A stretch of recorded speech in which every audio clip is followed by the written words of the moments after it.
Sync. Cool. All right, hi everyone. My name is Andrew Tjang. I was a assistant teaching professor here for about 6 years, starting in, I think, 2011. For those of you who don't know, I taught a variety of classes, but I mainly taught 111, 112, occasionally 352. Towards the end there, I was teaching systems. I don't even remember what that number is. 211. 214. 211 is comp part. Ubers? 213? 213 is sophomore methodology. Yeah. And about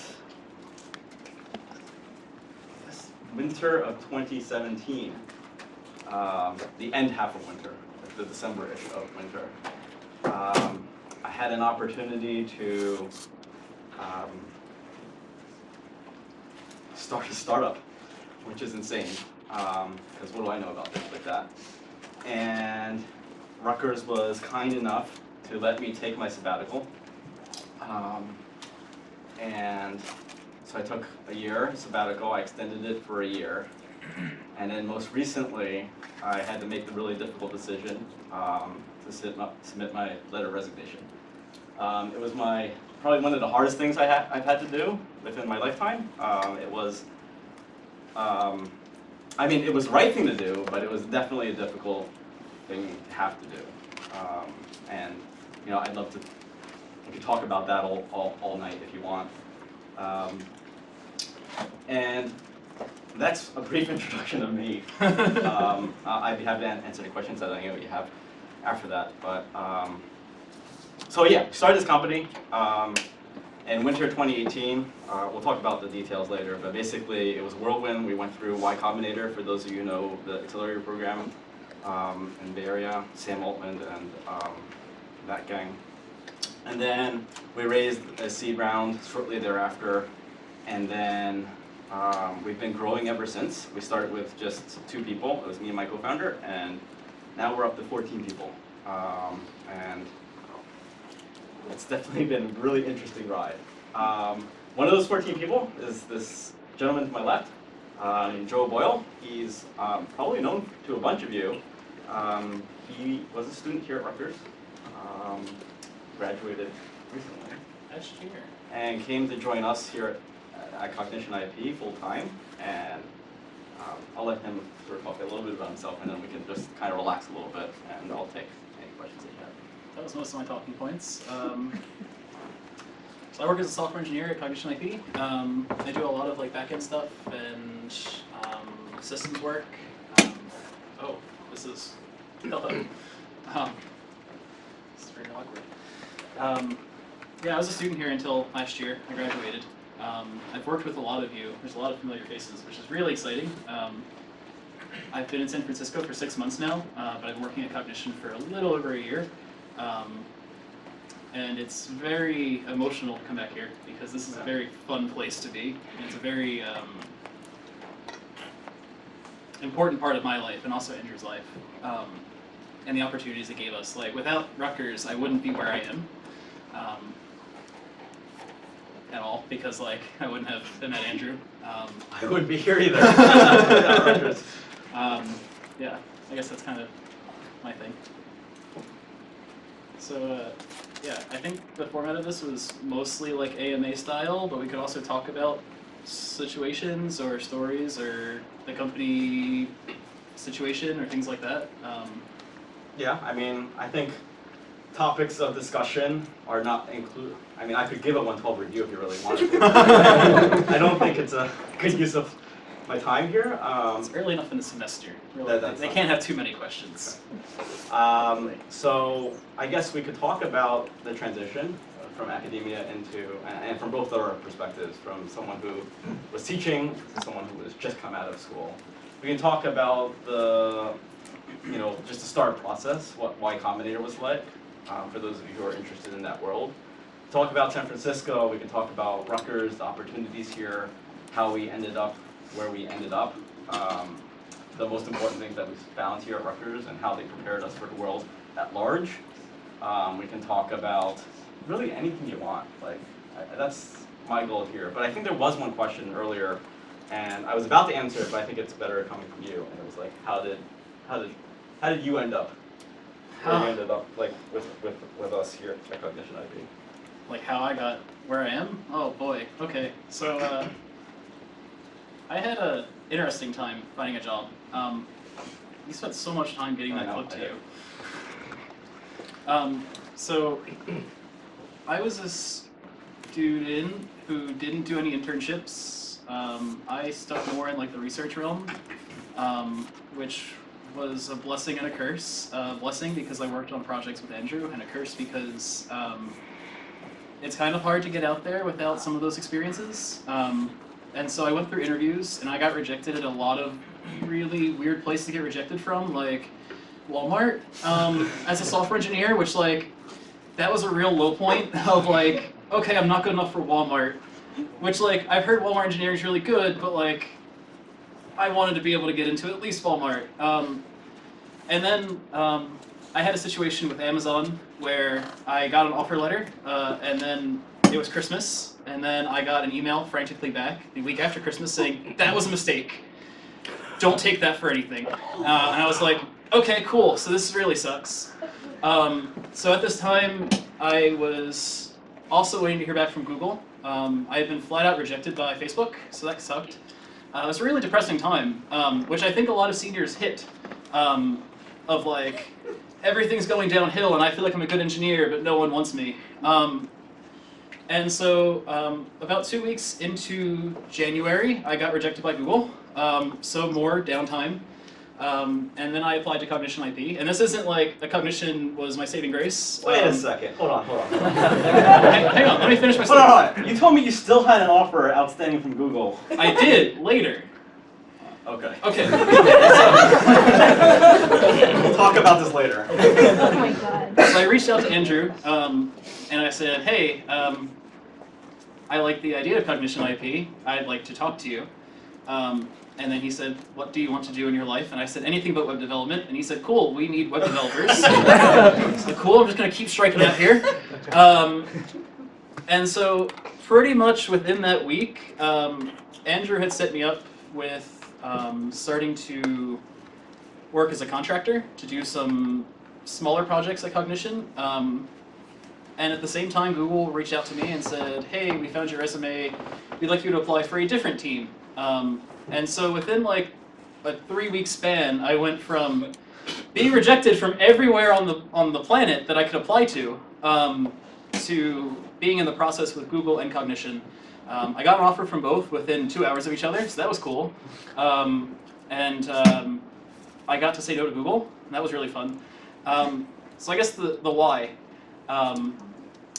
So when I worked with Andrew and Cognition in general, I kind of realized that the advantage of a startup was that within 1 day of being a contractor, I was working on like full systems. I had full access to Git. Like if I really wanted to, I could have just deleted the code base and force pushed it and left. And I was given all of that.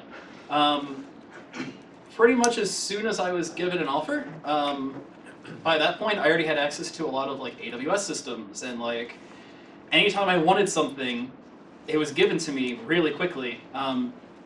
Not to downplay Rutgers, but having worked at Rutgers for 4 years, or I guess 3.5 years, that's not an experience I'm very used to. Where I would ask for a resource, and then maybe 3 months later, I would get a reply saying, yeah, we'll get you in the process of that. It was pretty much like I asked for something, and that night I was getting it, or like that hour I was getting it. And I have a lot of friends at Google who said for the first 6 months of their tenure, that is pretty much something they didn't even reach yet. Where it was like for the first 6 months, we were watching other people code. I have a friend who said in 6 months he put in 4 commits at Google. And it's like very depressing how slow things worked. But at Cognition, I was already building systems. I think you do 4 an hour. I do a lot. 4 commits. Yeah, so I guess the whole reason I like startups is that it's a very fast-paced environment. I get to put my hands in a lot of different areas. It's a thrill. Like it's pretty much like whatever you want to build, go ahead and do it, and like it's instantly in use. I don't have to wait for like a 7-day-long review process at some of those larger companies. So I think that's the gist of it. Did that answer your question? How we stole them? That was maybe a little bit more dramatic. Yeah. That was kind of dramatic. You know, there was a time that was touch and go with Joe. Like I knew because I did work with Joe while he was an undergrad here doing research, and I knew like he would have been a great addition to the team. So there was like maybe a span of 1 or 2 weeks that I didn't really know whether he was going to accept or not, and it was like, can my little startup compete against Google for like talent? And you know, in this particular instance, it worked out. So I mean, I'm very thankful for that. Okay, so yeah. What does What's your Cognition? Joe Frank. I'm not gonna remember this, but I'm gonna try. Yeah. Probably the only one you know. What was I gonna say? Oh yeah. What does Cognition IP do? What is your? Good question. Yeah. I was gonna start with that, but I felt like, you know, I don't want to be too salesman-y. So Cognition IP is the first tech-enabled patent law firm. What that actually means is that we are both a technology company and a law firm, and so we have a staff of attorneys and paralegals and you know that whole thing, and they provide services to our clients on like end-to-end basis. So you come to Cognition IP, you need a patent done, we'll do it. We'll write the patent, we'll file it, and we'll follow up with the patent until it's actually granted. That's the interface that we have with our clients. But what makes us sort of a venture-backed startup tech company is that we also have an entity that is purely technology. So in this building, we have, and when I say building, I mean like logical segmentation. It's not physical. Like we're in the same actual room, but we build technological solutions to help our attorneys be more efficient and ultimately drive down the costs of offering these services. Okay. For those of you who have ever had the pleasure of interacting with lawyers, you'll know that a lot of times they'll charge you by the hour, and they'll charge you exorbitant rates by the hour, and that's something that I think we as a company we're trying to fix, and to use technology to do that, which is what excited me about it from the outset. I think a lot of you as engineers or as software developers or people who are like computer scientists at heart, you would walk into a law firm and you would see the things that the attorneys are doing and charging thousands of dollars an hour for, and you would be like, well, if I sat down and I wrote a program and it took me maybe half an hour, I could save you like 24 hours every time you had to do this, and you have to do this like 3-4 times a week. So it's almost as if they're stuck in time with respect to technology, and they just need a swift kick in the butt to get them to follow that. And then that's what we're trying to do. We're building out that technology solution. We have people working on full stack solutions, so process automation. This is like your web app type thing with integrations with a myriad of other third-party services like Google, Microsoft, Clio. There's a whole bunch of other things. Document signing, like HelloSign, DocuSign, all those things. So there's a lot of integration work that goes into that. Some of these companies offer better support in terms of API access than others. So I bet you could have hundreds of stories about like the horror stories of things that don't really give that much support. So that's one side of the house. And then we have a whole team working on, I guess what's sexy nowadays is machine learning. But for reasons other than sexiness, I think there's a lot to be gained in the legal world with respect to AI and machine learning. There's a whole crap ton of data out there, and that's really what machine learning algorithms need. And so we're just scratching the surface in terms of processing that data and gaining insights into that data. So those are the two things that we're working on currently. Yeah. Any challenges working with liars? Liars? Liars? Sorry, liars. Lawyers. Lawyers. Sorry. No, it's okay. It's okay. At first I thought you said liars, and I was like, what No. do you I said liars, and I confused myself, and I just got stuck. So, Andrew is the CTO at our company, so like his job role is very different than what I think most of us would end up in. I am in a very, you could say, user-focused position, but most of the users that I care about are lawyers or paralegals, and it's a very interesting set of challenges. So our paralegals and attorneys, we're very fortunate because we mostly focus on startups as a company. So most of those startups that we work with are technology based. So most of our attorneys know a fair bit about technology. They might have studied computer science. But outside of that, there's a lot of things where they just don't know what they want. And they might have had thoughts of, this could be better, but they have come from a position where they're so used to doing things the old way. And so asking them, how can I speed this up for you? They're like, I don't know. And so one of the biggest challenges is like, we sit down with them and watch them do things. And we have to mark up like, that sucks. Like we could speed all of that up. We can cut this whole portion out of your process. But it's kind of like the same thing with any user of like, what can I do to help you? And they won't give you an answer. Other challenges are things like lawyers, despite the fact that we're not working on in like a business model of you charging as much as possible, they're still expensive people. So finding time to actually work with a lawyer or an attorney is very difficult. So you have to make a lot out of the time you have. So like when we have a meeting with an attorney, we don't just have the meeting, we record it and we come back and watch it later a lot. So those are some of the biggest challenges for me. And I work with them like all the time. Yeah.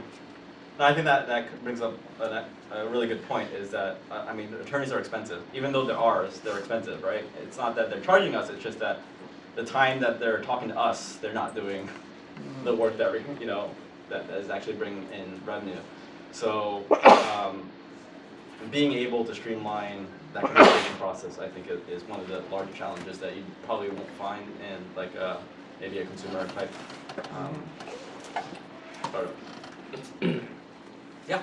So how did you guys acquire your first users, and like where'd you find them? I sort of Googled, and I saw that your co-founder's like in the legal world. Yeah. Were they like through him, or did you, I don't know.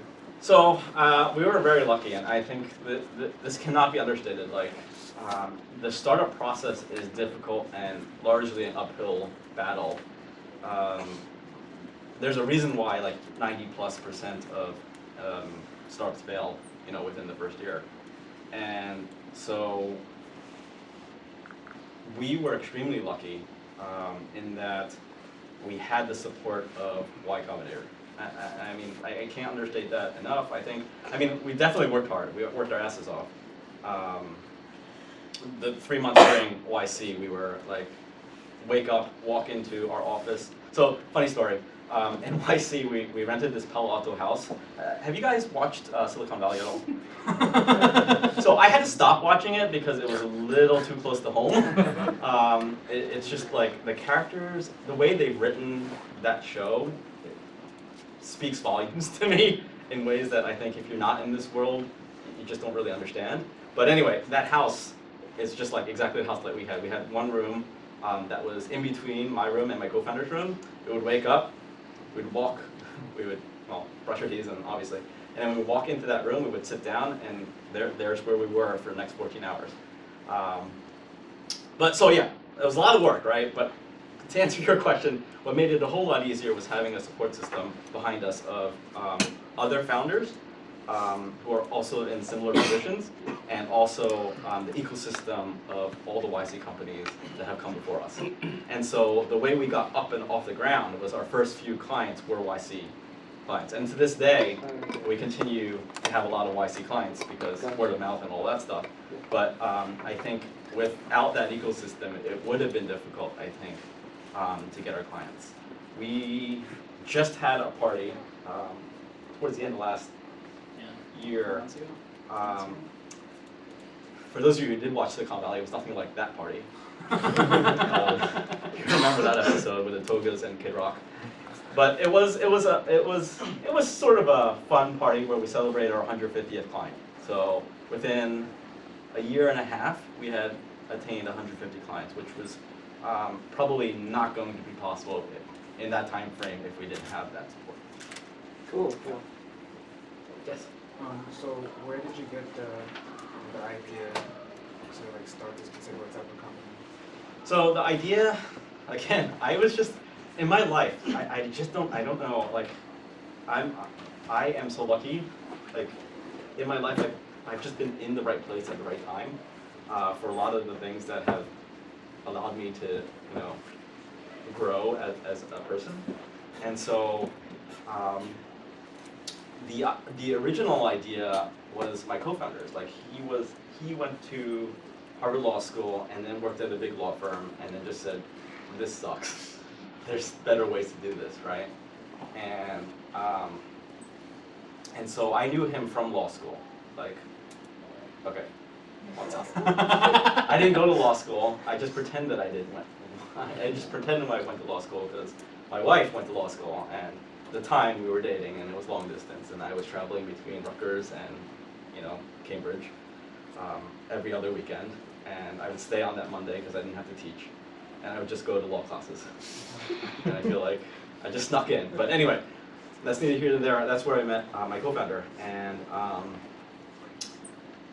so when he was looking for someone to help on the technology side, and I mean he's a pretty accomplished technologist himself. He went to CMU, got a master's in computer science, and all of that. But he was looking for someone to head up the technology department, if you will. He remembered me, and he just called me up and he was like, "Hey, I remember it's a Halloween party. I was dressed as."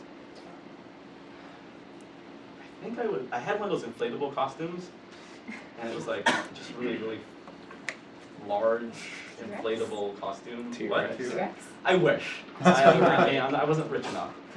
I'm not rich enough. But yeah, it was an inflatable costume, and we were at a Halloween party, and he was just like, he was dressed in a toga, by the way. And we just, like, for an entire Halloween party, we just sat and we talked about, like, what's wrong with law firms. And I mean, I had lots to say because my wife was at a large law firm at the time, well, she still is, and I would see her sort of struggling with the day-to-day operations, and she'd be working till like 3 a.m. While I was playing video games, and I'd be like, "Hey, let me write you a script," and I did, and that idea just took off, and together we just said, "Hey, this YC application's due in like 2 weeks. Let's get that in." This is a great case study on what procrastination can do. Yes. Yeah. Yes. So what was the process for YC like, if that's not like confidential? It's not. There are parts of it that are confidential, but if you search online, you'll find like everybody has a different, has their own take on the process. But generally, the process is you fill out this application online, you talk about what your idea is, and they ask you a series of questions about where you are in the hatching of this idea. Whether you have any customers, how much traction you have, whether you've done any market research, how big is the market for this particular thing that you're building, why are you the person to build it? So like a lot of questions to get to know how you think about the problem and how much thinking you've done about the problem. And so that's just a standard application. They get, they get like tens of thousands of these.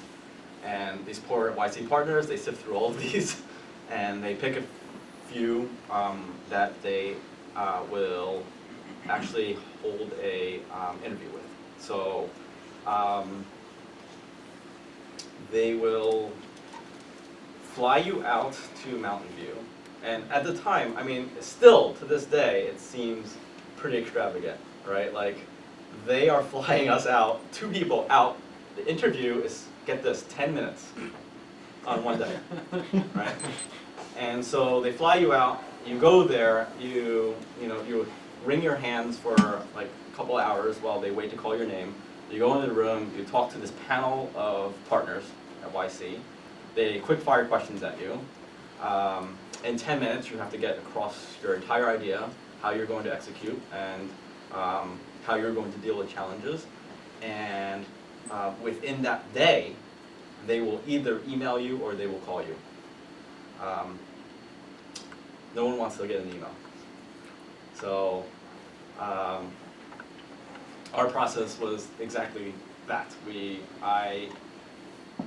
Our interview was on a Tuesday, I think. I was teaching on Monday and Wednesday night. So after my last class on Monday night, I took a flight out to California, checked into my Airbnb, got up the next day, went to YC, did the 10-minute interview, wandered aimlessly around Mountain View for the next couple hours, waiting for either a phone call or an email. We sat at this barbecue restaurant in Mountain View, and I remember like we had just finished like our meals.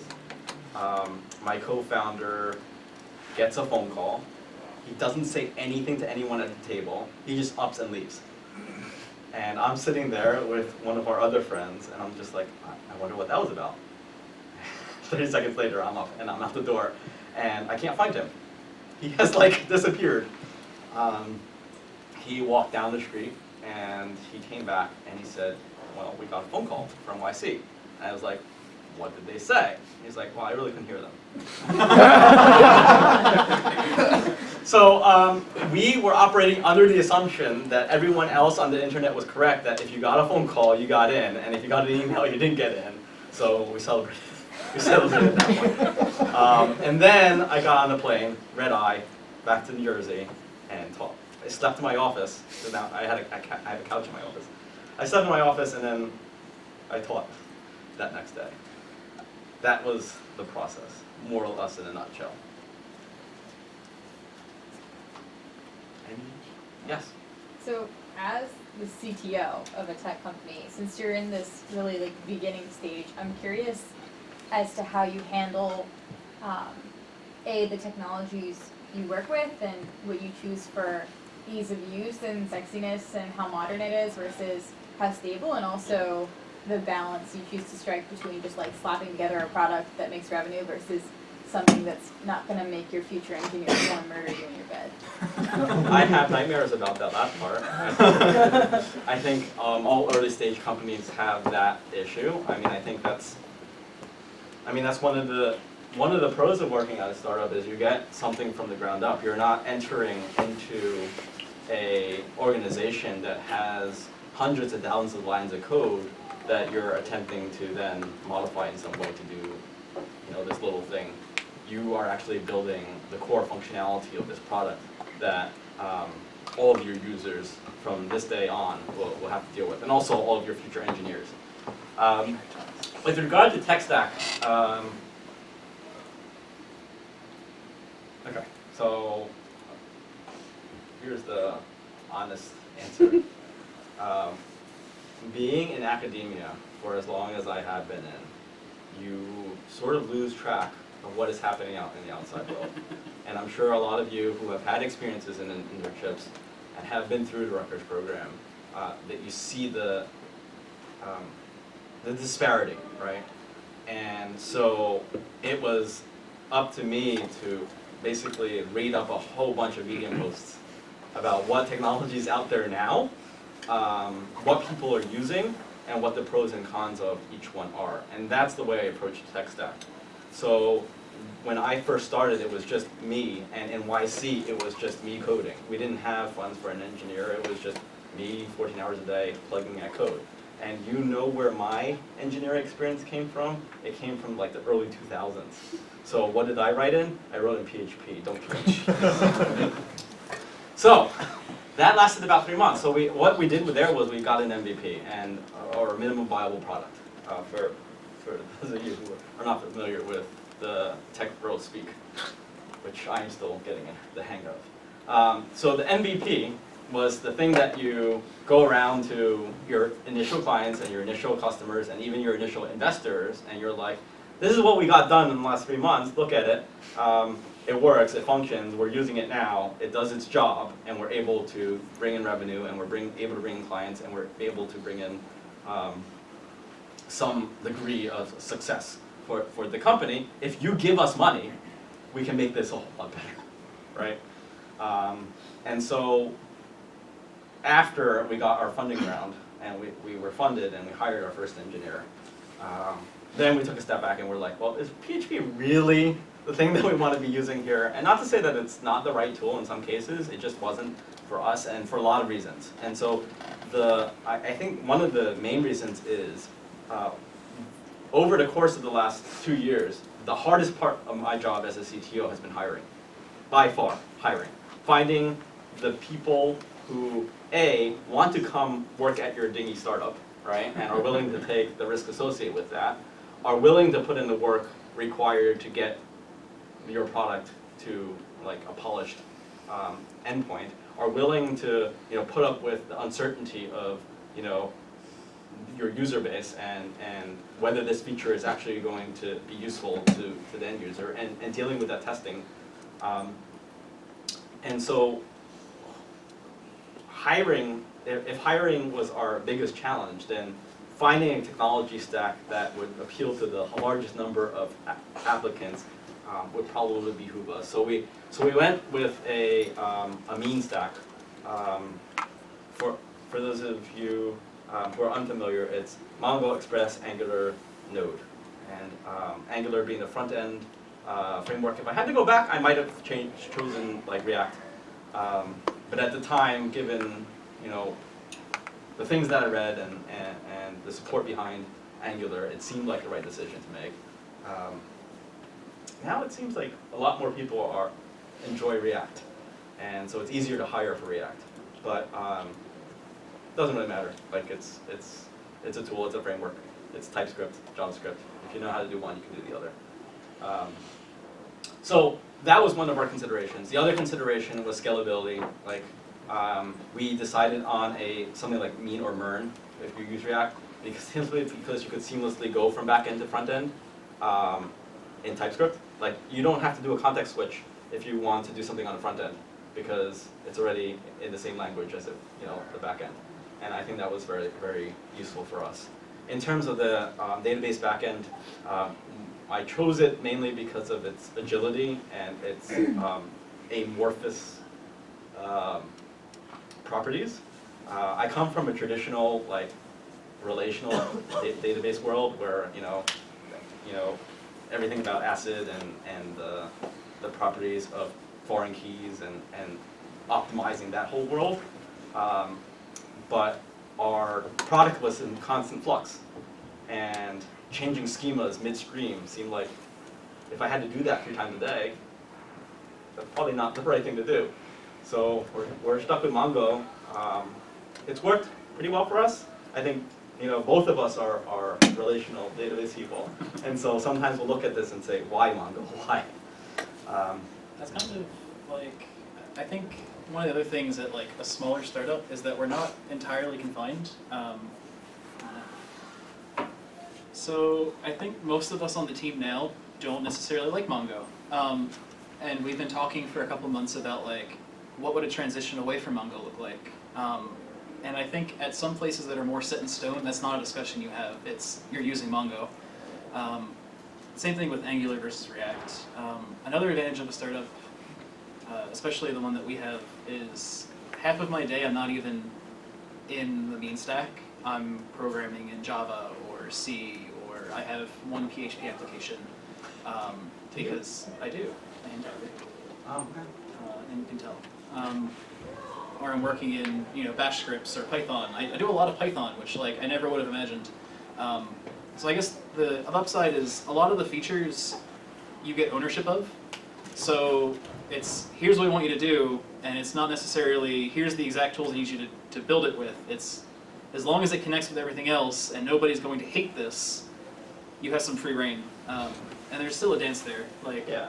I think the things I wrote in PHP, that was a good lesson of we shouldn't do that again. Yeah, when I was a younger, experienced CTO about a year ago, we had actually parts of our data pipeline in the ML written in C#. That was a mistake. We'll not repeat that. Simply because no one on our staff really writes in C#. So maintaining that code is a bear. And but I think the answer to your question is, as a CTO, the way I view it is we choose the right tool for the job, in that I won't shoehorn something in just simply because it's the flavor du jour that everyone wants to play with these days. I think it's important that you have some degree of stability in your code base. And you know, whether or not we made the optimal choices every single time, I can't say. I mean, I think it's still too early to tell. But you know, it is something that we are always conscious of. And in terms of technical debt, that's something else you have to worry about. Like when you start off, you build these things. You want to build a feature so that people can use it, but what else do you have to do to maintain this code? Well, you have to write documentation, right? You have to write unit tests. You have to do end-to-end tests. And all of this takes engineering time. And so how do we balance engineering time for new features versus the stability that is required to be able to maintain this code past the first year? We're still playing around with that balance. I think we will continue to. But I think we're making big strides in terms of testing and documentation, where it's part of our list of, you know, conscious KPIs for every single sprint that we do. Yes. I just wanted to talk, you mentioned how hiring was a big difficulty, and not only when you find the engineers that you're looking for, how do you then, like, do you find it as a startup really hard to compete with the other offers of big companies, and how do you compete against those offers? So the question was like, how do you compete with the likes of Fang, I guess? Yeah. Like, yeah, so I mean, the reason why hiring is so difficult is not only do you have to convince them that your company is a good company to work for, and they'll be happy there, you have to compete against the large tech companies. And so the challenge there, some of it has to do with compensation, just purely compensation. Are you at liberty to discuss? I don't know, but we've read articles about brothers.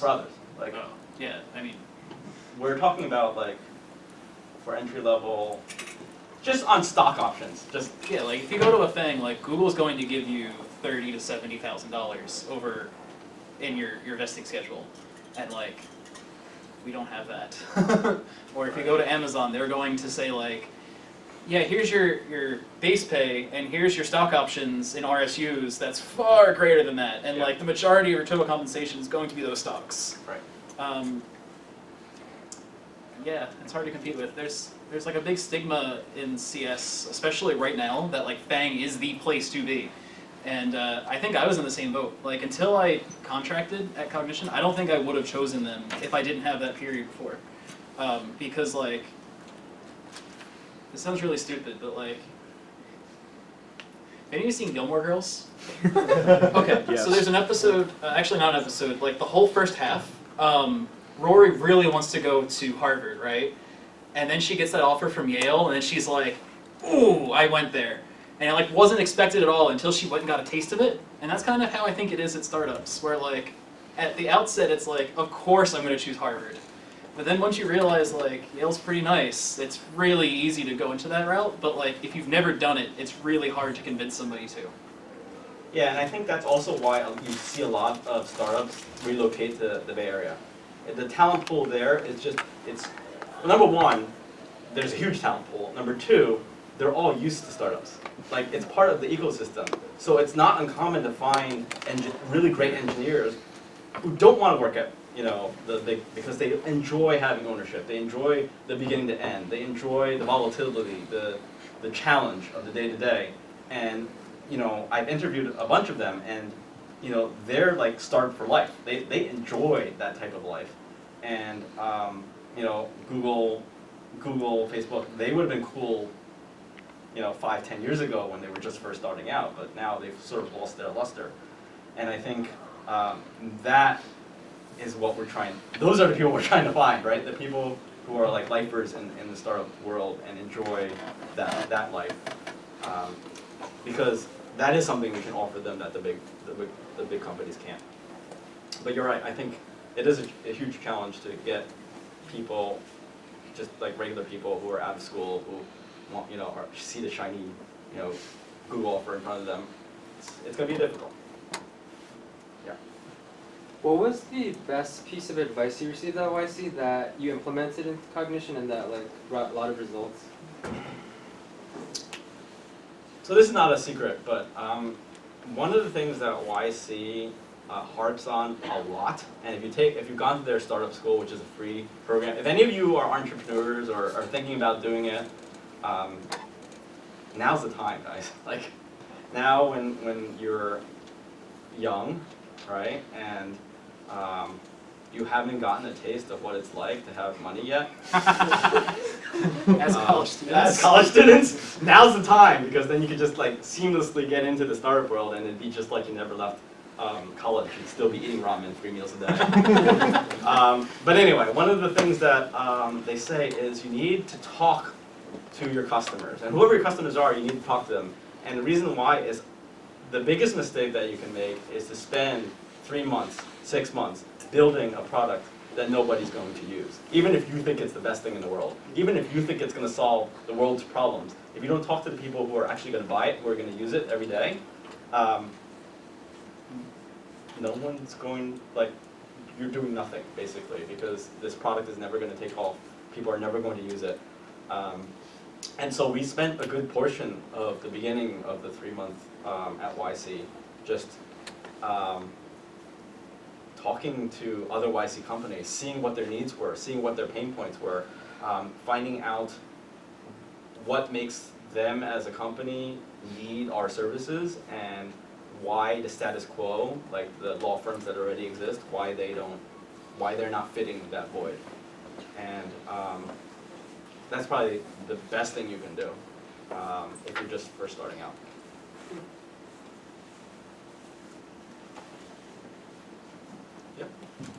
Oh man, we pointed at different people. Oh, okay, go ahead. Oh man, I've caused problems. I've been pointing at a lot of people, so. Yeah. Do you have any other plans for the future for Cognition? Can you expand a little bit? I mean, yeah, we have plans. We have. I mean, like anything besides just law firm related work, maybe expand into other areas. No, I don't think we have any plans to expand outside of law. We do have plans, obviously, to expand out of intellectual property law. I think IP law itself is it's a pretty large market. We're talking about like tens of billions of dollars worldwide. So we can spend a good amount of time still in IP and do really well, right? And but worldwide, the legal service field is like 100 times that size, right? And so I think we would be doing ourselves a disservice to distract ourselves with something else when there's like all this pile of money in front of us, right? So I mean, it's this huge industry that, you know, if we can take lessons that we've learned in intellectual property and expand into other corporate law, or expand into immigration law or tax law, right? It'd be a lot smoother of a transition than if we were to decide to go into building the next, I don't know, TikTok. Yeah. Do you ever see yourself going down like the PK route, where he's still the CTO of the company in Seattle? Is he still around? Yeah. Yeah, he's still teaching. I had him as an undergrad here. Yeah, Vegas Does he still talk about his distributed. cat? What's that? Does he still talk about his cat? I know his cat is still I alive. have no clue. No, we'll find out on Monday. I'll let you know. He's a good guy. I like the guy. He might bring up something dramatic. Yeah, don't ask about his cat. Chang wants to know, how's your cat doing? Do you see yourself going down that route eventually, or do you think this is probably, like, being the CTO is fulfilling enough for you as it is? You don't see yourself going back to academia as well? That's a good question, and I mean, Joe was talking about like how coming back to this building brings back a lot of emotions. Coming back to Rutgers, as you know, just walking down College Ave and around Bush, it's been that behemoth next to the Student Center now. That was never. Richard Weeks. The new engineering building, that's humongous. That was here like right as you were leaving. I know. Anyway, could I see myself flying from coast to coast once a week? I don't know. Can I see myself going back to teaching? Absolutely. So you would say you would just quit, like not like quit altogether being a CTO when you feel comfortable in going back to teaching full time, would be the only way you see yourself going back. No, I mean, you're asking, could I keep my job as a CTO and continue to like just teach on the side? Yeah, so I'm saying, like, would you be like, if you see yourself going back into academia, would it be like PK, where you're teaching a class once a week, or would you see yourself quitting altogether, being a CTO, and going full time back to academia? That depends on how the CTO gig goes. If either, like I think, and here's the thing, right? As difficult as it was for me to leave and to say goodbye to all you, it had to be the right thing to do, because this would have been probably my one and only opportunity to do something like this, whereas I think I could just come back to teaching and not really have skipped a beat and actually do better. Like I feel like I've learned so much in the last 2 years that I can probably impart on the students and whenever I decide to teach again.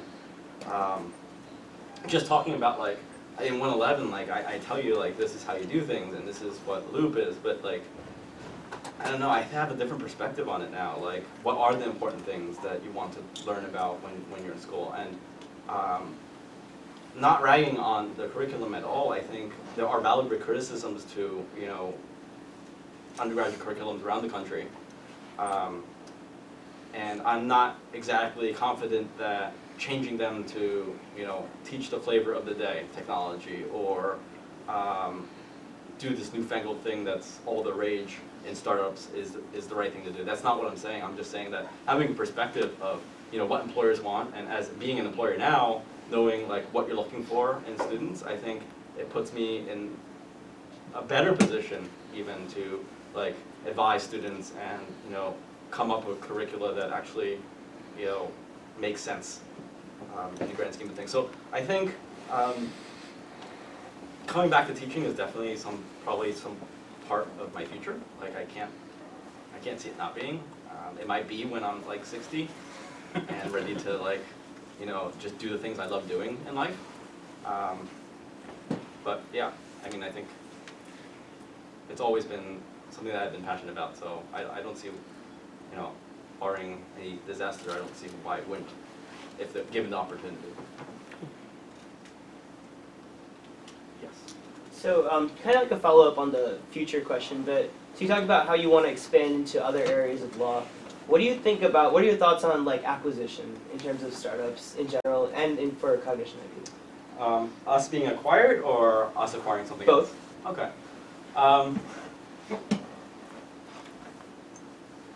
I think when you start a startup, you look at, you look at the impact that you can make as a startup, and you look at why are we doing this? We're doing this so that we can change the field of law, right? And we can make law more accessible to people. These are all good reasons.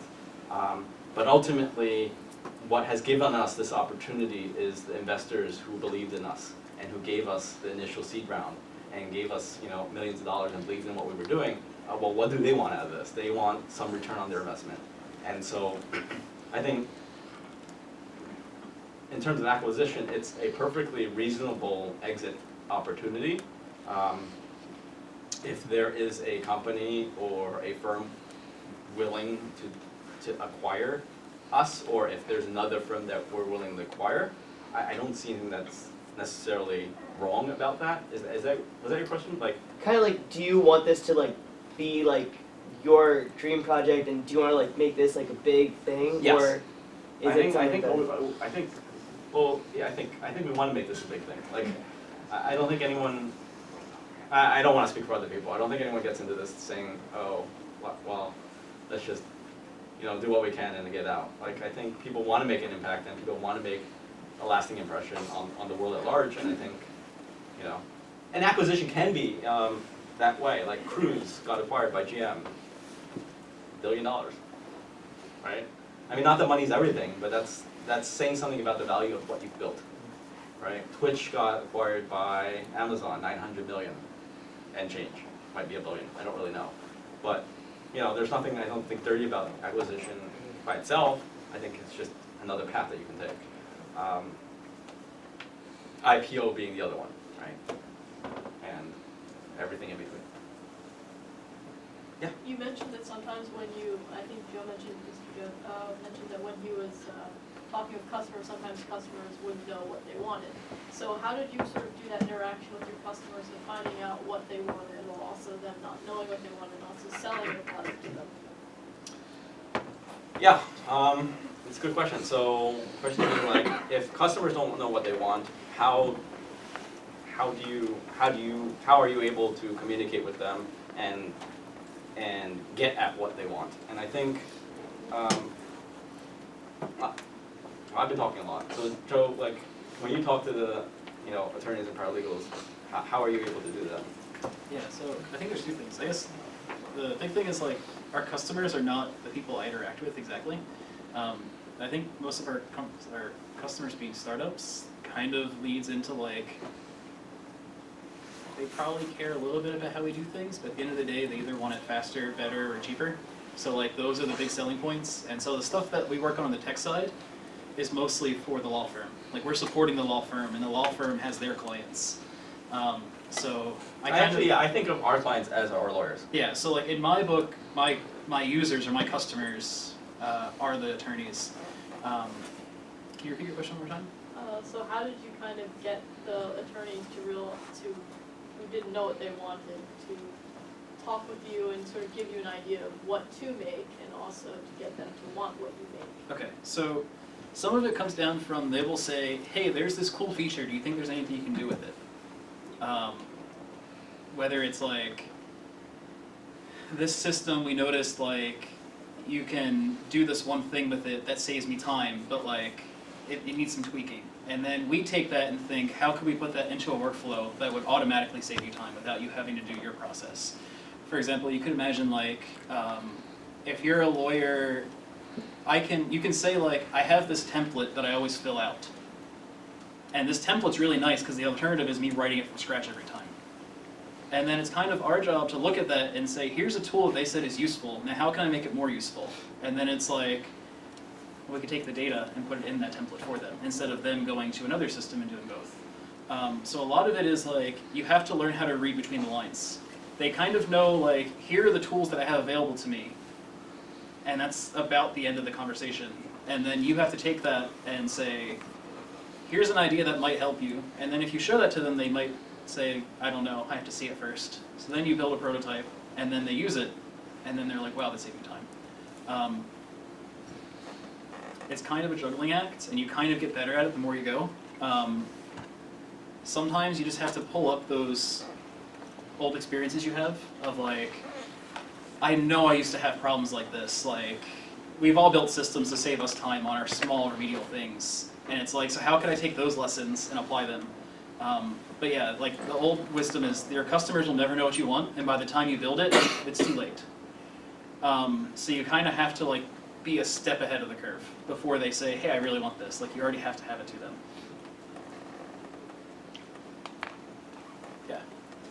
Yeah. So I'm a senior right now doing the job search, and I thought it would be cool to work at a startup over a big end company. And so my question is like, for both of you guys really, is there anything that you guys think someone who would want to work at a startup should do slightly differently on the like interview prep part? Yes. So granted, I've only interviewed at one startup, but I've talked to people who've worked at other startups. And in FANG, it seems like your interview prep wisdom is you do LeetCode, and you practice obscure problems that like don't matter. Like honestly, how often in your day-to-day do you need to find the leaf nodes of some tree? You don't. Like maybe once in a while, but like these aren't problems that you actually solve as an engineer. So that's how you prepare for a FANG. You get cracked into code interview, or you get LeetCode Premium, and you do that for the next 3 months. For a startup, it's more practical. And like our interview process is a lot more, how would you address this problem? Or like, if we wanted to build this system, what would you do? Or like, here's a very small problem, address it, like program it. And so the whiteboarding interviews you get at a FANG are very much like, I saw this on LeetCode, good, I'm good to go. Whereas at a startup, they seem to mostly be, how would you build something? Because we don't have time to like consult with a whole bureaucracy and get approval, and like you just have to start building. And so that's the majority of the process, I think. Yeah, and I think, I mean, in terms of preparation, I mean, I can't say because I didn't But I can tell you, like, our interview process is a lot shorter than the big ones. Like, there's no, like, 10 rounds of interviews that you're doing with us. We barely have 10, we don't have 10 engineers, so even if you had, like, 1 hour with each engineer, you wouldn't hit that. I think part of it is also fit. Not only do you have to be, and these are probably not things that you can work on, it's just like, do you have the desire to take on the challenges at a startup? Like, I think that's number one. And I think the skills,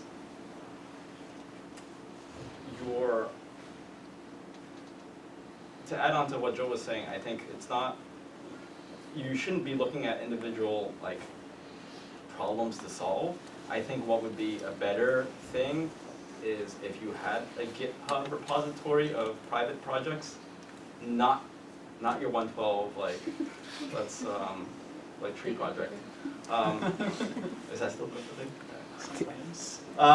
But like something like tangible, like, you know, you wanted to learn, you know, Golang or something, and then so you decide to build the simulator in Golang just for your own edification.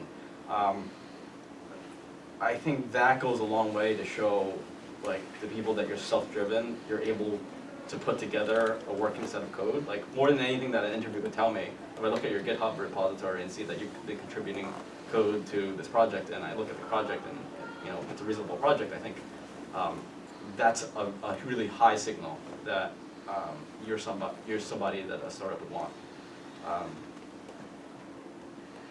Yeah, I definitely look at GitHub projects. Like, if you wanted to apply to Cognition, if you think this is something that you would enjoy, you should. But if you applied, I will look at your GitHub, and like I will spend like 10 minutes going through your projects, and like I'm not trying to see, like, run it and make sure it works. Like, I just want to see, does it look like you're actually doing things outside of just, I did my coursework. Right. Yeah, I think that's a big part of it. Yeah. What are the demographics of your engineers look like? Not just gender and race, although I am interested in that, but also like experience level and company background, things like that, schools. So we have 2, 3, 4, 5. I mean, I lose count sometimes. I don't know why. It's such a small number, right? And so they range. So some come from 4-year programs, traditional computer science programs. 2, I think, Joe being one of them, right? And he just graduated, so I consider him like 2. We have master's graduates in machine learning, and we have a couple who are just like self-taught. So I have not, so for all the interviews that I've done, I have not yet come up with a specific formula that says this person is going to work and this person is going to be good. We have like all of those. And I sort of don't, I'm really embarrassed to answer the other part of your question because it's not very diverse,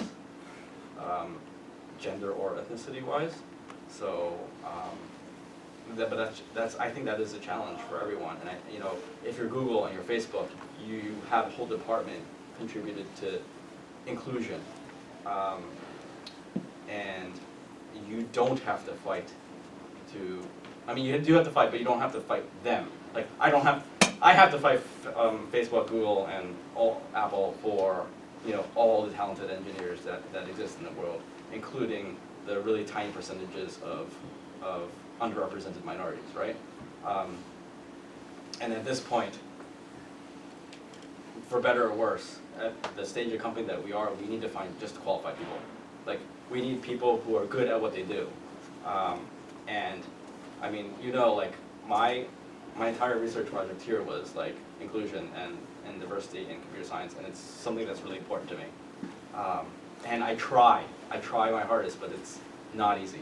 Not easy at the numbers that we have, and not easy in engineering specifically. Like, it's just, overall, the company, we're doing a whole lot better. A lot more, Like, the legal side's much more varied. Yeah, I mean, the company itself, I think we're doing a whole lot better in terms of diversity, both gender and underrepresented minorities, but like, engineering, it's not anywhere near where I would want it to be, but we're still small, so I think, I tell myself it's just a rounding error at this point, right? I mean, five is rounding error. Do you feel like you have any insight as to what turns off underrepresented minorities from startups? What turns them off from startups? No, I don't think anything specifically turns them off from startups. I just think there are so few of them. Like in general, like,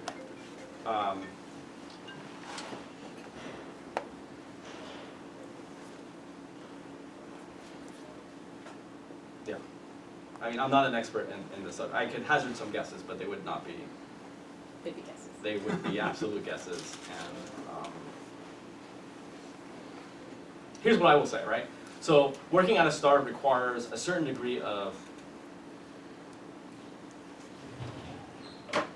privilege is the wrong word, but do you understand what I'm saying? Like, for me to go and drop my job here at Rutgers and chase this dream out in San Francisco requires that I be secure financially, that I can put food on the table, and like I can provide for my family.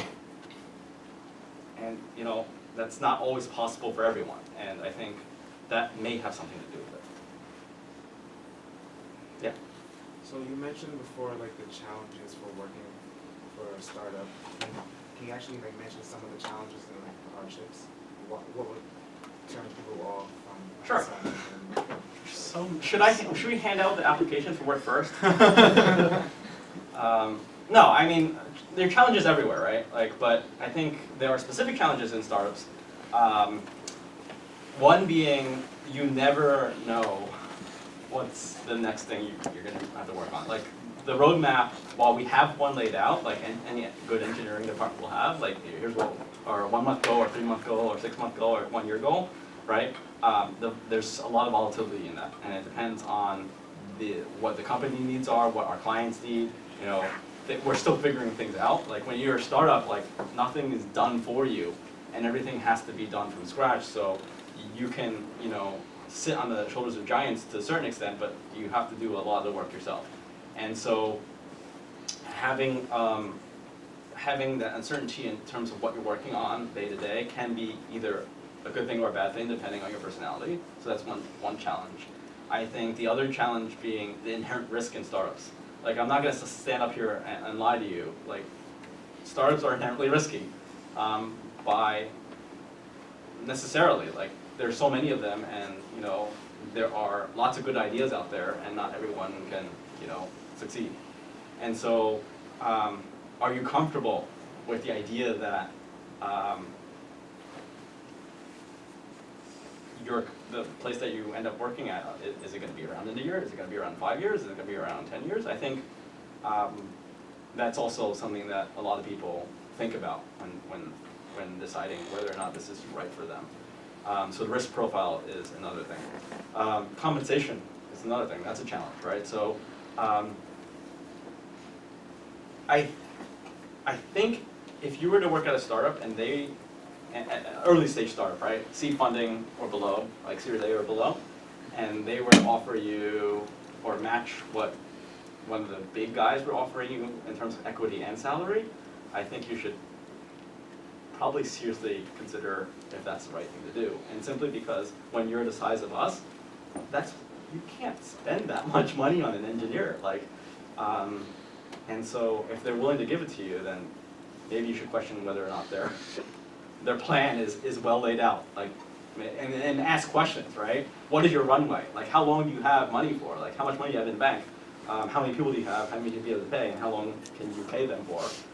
Those are probably questions that you want to ask when you're thinking about that. So ask lots of questions to help mitigate the risk, but those are the big ones that I can see.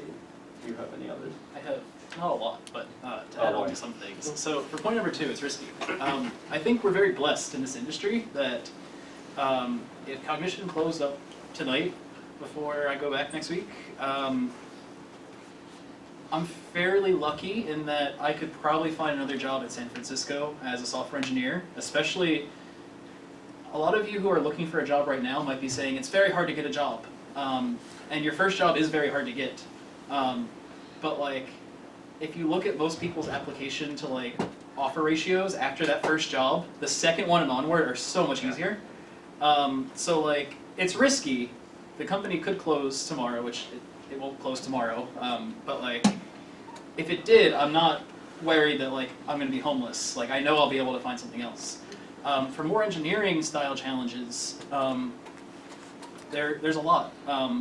I have the resources available to me, but I also have to be considerate because I don't have, like, I know I can get any AWS instances I want right off the bat.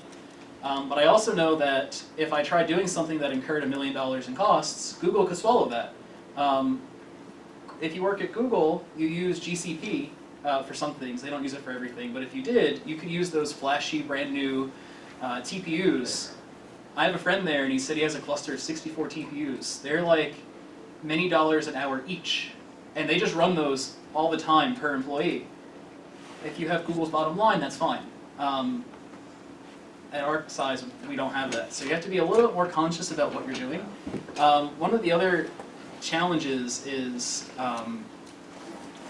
you really have to take ownership of what you're doing and really think about what you're working on. Again, if you were at a larger company and you were working on some feature and the company realized we don't want this anymore, they'll just scrap it and it's fine.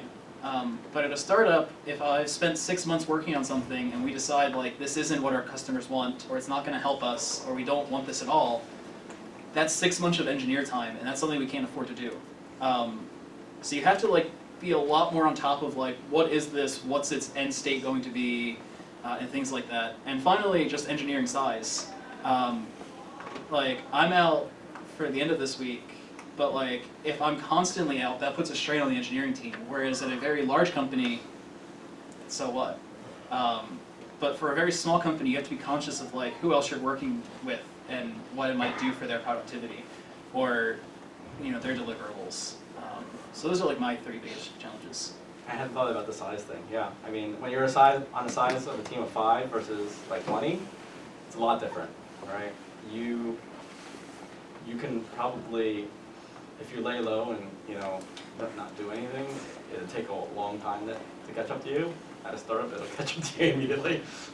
So yeah. It's also harder because we don't have like a quality testing department. Like, if I write a feature, I'm writing the tests, I'm writing the documentation, I'm testing it. And I mean, we all end up testing it eventually as part of our review process, but if an attorney emails me or Slacks me and says, hey, this isn't working, like, whatever I thought I was doing today, that's no longer what I'm doing today. Like, now I'm worried about this thing. And that, on a personal level, like, I don't mind it. I like helping people. But, like, if someone's depending on me for a deliverable so they can continue what they're working on, now, like, their stuff's delayed. So you're kind of depending on other people, and there's not a lot of other people. So if everything is congested, it's really easy to fall behind. Yeah, and then another thing, actually, now that I think about it, is the one thing that the large companies do well is mentorship. Like when you join them, they take you under their wings and they teach you the ropes, and you learn about really good software development like practices and the way things should be done. If you join a startup straight out, you're preventing the building from burning down. So whatever you do is to that end, and we try to do things the right way as much as we can, but you're resource constrained, right? So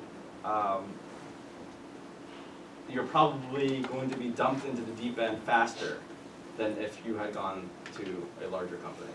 And again, that's either a pro or a con. Like depending on the person you are, that could be great. Like you get to get your hands dirty and you get to get right into it. But other times it might be like, oh, I don't even know what I'm doing. I just graduated. Like, that was you're expecting me to like, provision these the Docker clusters and like do all this stuff on the first day? Yeah, I do. But that's the nature of the work. When I came in, I know zero mean. I programmed in JavaScript very lightly, like adding actions into systems I built in PHP. So like I barely use JavaScript. Python, I've used it for one course. It was a lot of a learning experience quickly, but it was very enjoyable. That's the kind of stuff I like. I like looking through things. So I want to be cognizant of the time. We are past a little bit, and I can stay for a little bit longer. I have a bus to catch eventually. But why don't we just, can we quit now, like, with the recording part?